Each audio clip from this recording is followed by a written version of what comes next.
बिस्मिल्लाहिर्रहमानिर्रहीम। अज़ीज़ तुलबा व तालिबात, अस्सलामुअलैकुम। मैं professor Musharraf Mahmood CMM lecture से आपसे मुखातिब हूँ। अज़ीज़ तुलबा, हम साल अव्वल के आखिरी सवाल तलखीस निगारी का मुतालिया कर रहे हैं। इस सिलसिले के पहले 3 लेक्चर्स हो चुके हैं, आज चौथा और आखिरी लेक्चर है। अगर आपने इससे पहले लेक्चर समाअत नहीं किए तो समाअत कर लीजिएगा, आपको बात समझने में आसानी रहेगी। मैं मुख्तसर दोहरा दूँ, तलखीस निगारी क्या है। आपके साल अव्वल का आखिरी सवाल, 8वां सवाल, 10 नंबर का सवाल। आपको एक इबारत दी जाएगी जो आपकी किताब से नहीं होगी, अनसीन होगी। आपने उसको मुख्तसर अल्फाज में दोबारा लिखना होगा। यह है तलखीस। इसमें 3 बुनियादी चीज़ों को ध्यान में रखिएगा। कितना मुख्तसर करना है? 1/3, यानी असल इबारत को तीसरा हिस्सा डिवाइडेड बाय 3 में करके दोबारा लिखना है, लेकिन इस तरह से लिखना है कि इबारत के तमाम अहम निकात आ जाएं और कोई गैर ज़रूरी बात ना आए। ये क्योंकि अनसीन होता है, लिहाजा इसमें रट्टा मारना नहीं बनता। आपको तरीक़ेकार समझ में आना चाहिए। मैंने ये इबारत आपकी किताब से ही ली है, बोर्ड में आपको अनसीन आएगा समझाने के लिए। अगर आप अपनी किताब सामने रखें तो ये तीसरा सबक सर सैयद के अखलाक व खसाइल, सफ़ा नंबर 10 का तीसरा पैराग्राफ, आपकी टेक्स्ट बुक के सफ़ा नंबर 10 का तीसरा पैराग्राफ है। आप समझिए ये आपको इम्तहान में आया है और आपने इसकी तलखीस करनी है। पैराग्राफ देख लीजिए। मुताले की आदत इब्तदा से ही रफ़ीक़ कार रही। सर सैयद का मुतालिया न सिर्फ दिल बहलाने ये इबारत का लुत्फ़ उठाने के लिए होता था और ना किताबदानी की गर्ज से।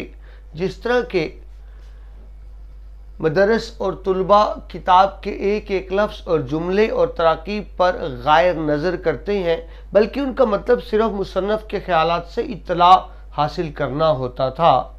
जो बात किताब में उनके काम की होती थी उस पर पेंसिल से निशान कर देते थे, और अगर कोई मजमून किसी अखबार में काम का होता था तो उस वर्क को अलग करके अपने अखबार की फाइल में चस्पा कर दिया करते थे।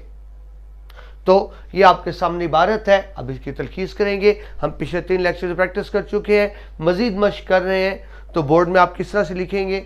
ये आपका सवाल नंबर 8 है। पहली लाइन में सवाल नंबर लिखेंगे, उसके बाद मुख्तसर सवाल लिख देंगे, तलखीस निगारी। ये जहाँ आपको सब्ज लाइन नज़र आ रही है, इसका मतलब ये है कि ये लाइंस आपने खाली छोड़ देनी है। सिर्फ आपको वहाँ आपने लाइंस नहीं लगानी, या आपको समझाने के लिए लाइन लगाई है कि उसके बाद एक लाइन खाली छोड़ देंगे। फिर सबसे पहले आप लिखेंगे दी गई इबारत के अल्फाज की कुल तादाद।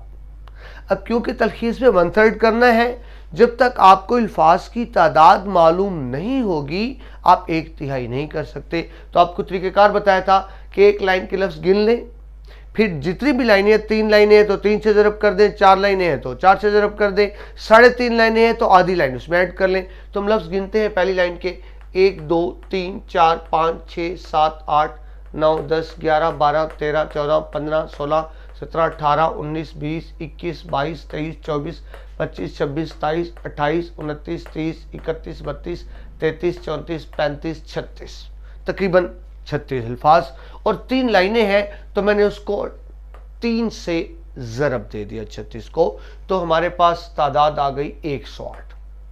मैं बार बार अर्ज़ कर रहा हूँ, ये आप मैथ रियाजी नहीं कर रहे। अगर 4-5 अल्फाज ज़्यादा या कम हो जाएं तो कोई हर्ज नहीं होता, उसको दुरुस्त ही समझा जाएगा। तो हमने अल्फाज निकाल लिए इस तरह से। इबारत की अल्फाज की कुल तादाद है 108। अब आप लिखेंगे तलखीस शुदा इबारत के लिए दस्तयाब अल्फाज डिवाइडेड बाई 3 पे तकसीम करेंगे, जवाब आ गया 36। तो आपका जहन बन गया कि आपको एक इबारत दी गई है जिसमें 108 अल्फाज हैं। आपने उसकी तलखीस इस तरह से करनी है कि अल्फाज 36 रह जाए, फिर एक लाइन खाली छोड़ दीजिएगा। पिछले लेक्चर में तफसील से हमने बात की थी। इसके बाद आप ये करेंगे रफ अमल बुराए तलखीस। आप रफ अमल करेंगे, लेकिन उसको साफ सुथरा इस तरह से करेंगे कि सवाल का हिस्सा बना दें, ताकि एक पूरा सफ़ा भर जाए। आमतौर पे बच्चे 3-4 लाइनों में तलखीस कर देते हैं, तो एक बात ज़हन में रखिए कि उर्दू टीचर की आदत होती है कि ज़्यादा लिखे पे ज़्यादा नंबर देता है, तो कोशिश कीजिए कि एक सफ़ा मुकम्मल हो, और वैसे ही होगा कि रफ़ अमल को आप फेर का हिस्सा बना दें। इसमें आप ये करेंगे, सबसे पहले इबारत के अहम निकात निकालेंगे, यानी आप डायरेक्ट इबारत की तलखीस नहीं करेंगे, पहले इबारत के अहम निकात निकाल लेंगे और फिर अहम निकात को मुख्तसर बयान कर देंगे तो तलखीस हो जाएगी। इस तरह आपके लिए तलखीस करना आसान भी हो जाएगा और एक सफ़ा मुकम्मल भी हो जाएगा। तो देखिए, अहम निकात निकाले। मुताले की आदत इब्तदा से ही रफ़ीक कार रही। सर सैयद की बात हो रही है तो मैंने मुख्तसर से लिख दिया। अहम निकात से पहला क्या था? इब्तदा से मुताले की आदत। तो देखिए, मैंने उसको मुख्तसर बयान कर दिया। आगे देखिए, उनका मुतालिया न सिर्फ दिल बहलाने या इबारत के लुत्फ उठाने के लिए होता था और न किताबदानी की गर्ज से, जैसा कि मदरस और तुलबा किताब के एक एक लफ्ज़ और जुमले और तराकीब पर गायर नज़र करते हैं। यानी आम तौर पर हम अल्फाज मानी के चक्कर में पड़ जाते हैं, अल्फाज पर गौर करते हैं, जुमलों पर गौर करते हैं, मायनी पर गौर करते हैं, आम तौर पर इस तरह से पढ़ते हैं। मगर सर सैयद यूँ नहीं पढ़ते थे। वो अल्फाज और जुमलों के पीछे नहीं भागते थे, अल्फाज और जुमलों के चक्कर में नहीं पढ़ते थे, बल्कि वो क्या करते थे, उनका मतलब सिर्फ मुसन्नफ़ के ख़यालात से इत्तला हासिल करना होता था। यानी सर सैयद इसलिए नहीं देखते थे कि अल्फाज क्या हैं, जुमले क्या हैं, तरकीब क्या है। वो दरअसल देखना चाहते थे कि इसके ज़रिए मुसन्नफ़ कहना क्या चाहता है, मुसन्नफ़ के जहन में क्या बात है। उनका मुतालिया आम लोगों से मुख्तलिफ था। तो मैंने इस लंबे से जुमले के अहम नुकात इस तरह से बनाए कि आम मदरस और तुलबा से मुख्तलिफ तरीक़ा मुतालिया था सर सैयद का। और वो क्या था? तीसरा पॉइंट बनाया, वो मुसन्नफ़ के ख़यालात से आगाही। वो सिर्फ मुसन्नफ़ के ख़यालात जानना चाहते थे, अल्फाज और जुमलों पर बहुत ज़्यादा फोकस नहीं करते थे।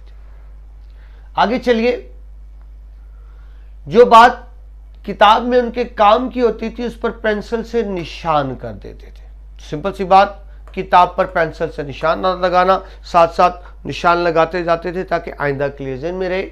और अगर कोई मजमून अखबार में किसी काम का होता था तो उस वर्क को अलग करके अपने अखबार की फाइल में चस्पा कर दिया करते थे, अखबारी मज़ामीन की फाइल बनाया करते थे। तो देखिए, मैंने पूरा पैराग्राफ पढ़ा, एक एक जुमला पढ़ा, उसके अहम निकात निकाल लिए और वो बने 5। अब मुझे आसानी होगी, मेरे पास 5 अहम निकात हैं, इनको मैं मुख्तसर बयान करके तलखीस कर लूँगा, मेरे लिए तलखीस का अमल आसान हो जाएगा। फिर अहम निकात के बाद हमने मरकज़ी नुक्ता या निकात निकालने हैं, यानी ये इंपॉर्टेंट पॉइंट थी, सेंट्रल पॉइंट। अगर सेंट्रल पॉइंट कोई एक ही बनता है तो मरकज़ी नुक्ता लिखें, और एक से ज़्यादा बनते हैं तो निकात लिख दें। यानी ये हमने क्यों लिखा? अहम निकात से हम तलखीस में मदद लेंगे, मरकज़ी नुक्ते की मदद से हम उन्वान ढूंढेंगे। तो इसमें मेरे ख्याल में मरकज़ी नुक्ता ही बनता था सर सैयद के मुताले का तरीक़ेकार, यानी वो किस तरह से मुतालिया करते थे। एक ये भी हो सकता है कि सर सैयद के मुताले का बुनियादी मकसद, आप एक लिख दे तो भी ठीक है। तो अजीज़ तलबा, देखिए, हमने रफ़ अमल, मैंने इसको नीली रोशनाई से लिखा ताकि अलग हो जाए बात कि हमने अहम निकात निकाले, मरकज़ी नुक्ता निकाला। अब हम सवाल की तरफ वापस आते हैं, तलखीस शुदा इबारत। अब अहम निकात की मदद से हम तलखीस करेंगे। मैंने पिछले लेक्चर में आपको बताया था, दोबारा समझ लें, एक बड़ा अहम पॉइंट है। अब देखिए, तलखीस के लिए अल्फाज है हमारे पास 36 अल्फाज में हमने कितने निकात को बयान करना है? 5 निकात। यानी हमने 5 निकात को 36 अल्फाज में बयान करना है। अगर हम इस 36 को 5 पे तकसीम कर दें तो जवाब आता है 7। यानी हर नुक्ते को अगर मैं 7 अल्फाज में बयान करूं तो कुल हो जाएंगे 7 5 35, एक ही बात है 35-36। दोबारा समझे, 36 अल्फाज में मुझे 5 निकात बयान करने हैं। तो मेरे जहन में एक बात है कि हर नुक्ता अगर मैं 7 अल्फाज में बयान करूं तो 35-36 अल्फाज में तलखीस हो जाएगी। तो इस तरह तलखीस करनी आसान हो जाएगी मेरे लिए। मेरे जहन में एक बात है कि हर नुक्ते को मैंने 7 अल्फाज में बयान करना है। इस तरह से बिल्कुल 1/3 हो जाएगी, ज्यादा या कम नहीं होगी। अब मसला ये होता है बच्चे 1/3 से जब तलखीस करते हैं या बहुत ज्यादा हो जाती है या बहुत कम हो जाती है। तो अब मैं अहम इबारत को देखे बगैर सिर्फ जो मैंने अहम निकात निकाले हैं इनको मुख्तसर बयान कर दूंगा, हर नुक्ते को 7-7 अल्फाज में, ताकि 35-36 अल्फाज में तलखीस मुकम्मल हो जाए। तो पहले नुक्ता क्या था जी, इब्तिदा से मुताले की आदत। सर सैयद की बात हो रही है तो मैंने लिख दिया। अब मैंने तलखीस शुरू कर दी। सर सैयद को इब्तिदा से ही मुताले की आदत थी, बस बात खत्म। अगला नुक्ता क्या था, आम मदरस और तुलबा से मुख्तलिफ तरीका मुतालिया। तो मैंने कर दिया, इब्तिदा से मुताले की आदत थी मगर उनका मुतालिया आम लोगों के बरक्स जुमलों पर गौर करने की बजाय मुसन्नफ के ख्यालात जानने के लिए था। तो अब देखिए मैंने दूसरा और तीसरा नुक्ता इकट्ठा कर दिया। मैंने भी अर्ज की 5 निकात हैं जो मैंने 35-36 लफ्जों में बयान करने हैं। हर नुक्ते के लिए 7 लफ्ज हैं, लेकिन बाजों का हम यूं भी कर देते हैं कि 2 निकात को एक जुमले में इकट्ठा कर देते हैं ताकि 1/3 रहे, 1/3 से ज्यादा ना हो। तो मैंने दूसरे और तीसरे नुक्ते को इकट्ठा कर दिया। किस तरह से किया, उनका मुतालिया आम लोगों के बरक्स जुमलों पर गौर करने की बजाय मुसन्नफ के ख्यालात जानने के लिए होता था। इसी तरह अगले 2 निकात को भी मैंने इकट्ठा कर दिया। किताब पर पेंसिल से निशान लगाना और अखबारी मज़ामीन की फ़ाइल बनाने को मैंने यूँ कर दिया, वो किताब में निशान लगाते और अखबारी मज़ामीन की फ़ाइल बनाते। तो यूँ देखिए बेटा, मैंने इबारत की तलखीस कर दी। अब हम इसके अल्फाज गिनते हैं कितने बने। 1 2 3 2 3 4 5 6 7 8 9 10 11 12 13 14 15 16 17 18 19 20 21 22 23 24 25 26 27 28 29 30 31 32 33 34 35 36 37 38 39 तकरीबन 38 39 हो गए। मैंने भी आपको बताया 4-5 लफ्ज ऊपर नीचे हो जाए तो कोई हर्ज नहीं, बनते तो 38 39 है, लेकिन क्योंकि रिक्वायर्ड 36 थे तो आप यहाँ 36 ही लिखेंगे। दोबारा लिख दें कुल अल्फाज 36। एक एक लफ्ज टीचर्स नहीं गिनते, गिनना मुमकिन भी नहीं है और ना इसकी जरूरत है, एक आम सा अंदाजा होता है। बल्कि बस ज़हन में रखिए टीचर्स किस तरह से अंदाजा करते हैं। आम तौर पर जब आप किताब में या उसमें पेपर में लिखते हैं तो आम तौर पर एक लाइन में 10 अल्फाज होते हैं। अगर आपने 2 लाइनें लिखी टीचर अंदाजा कर लेते हैं 20 अल्फाज होंगे, 3 लाइनें लिखी टीचर अंदाजा कर लेते हैं 30 अल्फाज होंगे और आपको नंबर देता है। अब ऐसा तो होगा नहीं, आपने 3 लाइनें लिखी और नीचे लिख दिए अल्फाज 50 तो टीचर पढ़े बगैर ही लिख देगा जायद अल्फाज, या लाइनें आपने बना दी 6 और अल्फाज लिख दिए 20 या 25, टीचर पढ़े बगैर ही गलत कर देगा। तो एक अंदाजा होता है, लिहाजा आप पूरा ही लिखेंगे। दरकार से 36 अल्फाज तो आप 36 ही लिखेंगे। रिश्तुल बायत हो गई तलखीस। अब 2 नंबर उन्वान के होते हैं। तो हमने उन्वान को कहाँ से निकालना है, मरकजी नुक्ते या निकात से। तो इसमें से देखें सर सैयद के मुताले का तरीक़ाकार, मैंने इसी को मुख्तसर लिख दिया, सर सैयद का तर्ज मुतालिया। ये मैंने बना दिया मुनासिब उन्वान। आप एक उन्वान देंगे, बेहतर है कि 1-2 उन्वानात और भी लिख दें ताकि एक उन्वान गलत हो तो टीचर किसी दूसरे को ठीक कर दे। तो मैंने इसी की मदद से 2 और बना दिए, मुतबादल यानी अल्टरनेटिव। सर सैयद के मुताले, सर सैयद के मुताले लफ्ज़ अंदर का आएगा, सर सैयद के मुताले का मकसद, ये आप लिख सकते हैं। सर सैयद के मुताले का मकसद, ये भी लिख सकते हैं। यूं भी लिख सकते हैं लफ्ज़ी मुबाहिस यानी लफ्ज़ों पे बहस की बजाय मुसन्नफ का ख्यालात जान, मुसन्नफ के ख्यालात, यहाँ कहानी आएगा कि बजाय मुसन्नफ के ख्यालात जान। तो ये देखिए इस तलबा, हम ये पहले 3 लेक्चर प्रैक्टिस कर चुके।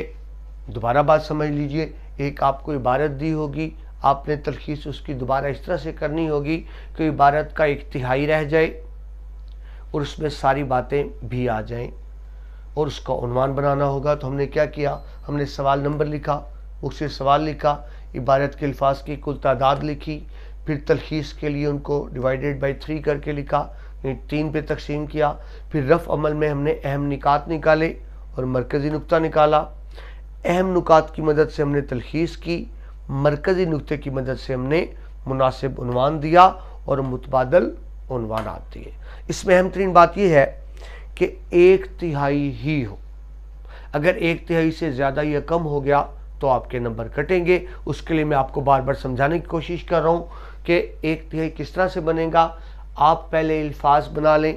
तलखीस के लिए अल्फाज चाहिए थे आपको 36, मिसाल आपके सामने मौजूद है। निकात थे 5, यानी आपको 5 निकात 36 अल्फाज में बयान करने हैं। इसका मतलब हुआ अगर हर नुक्ते को 7 अल्फाजों में बयान करें तो ठीक 35 या 36 अल्फाज में तलखीस हो जाएगी, यानी फिर 1/3 से ज्यादा या कम नहीं बनेगा। अजीज तलबा, उम्मीद है एक जरा टेक्निकल सा क्वेश्चन है, बच्चों को समझ नहीं आती तलखीस किस तरह से करनी है। इस तरीके से करेंगे तो 1/3 भी हो जाएगा और पूरा एक सफ़ा भी भर जाएगा। टीचर को नंबर देने में कोई परेशानी नहीं होगी।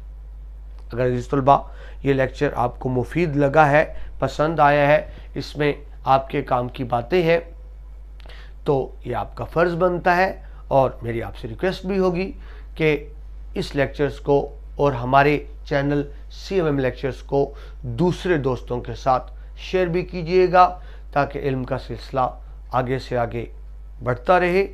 प्रोफेसर मुशर्रफ महमूद को इजाज़त दीजिए। अल्लाह।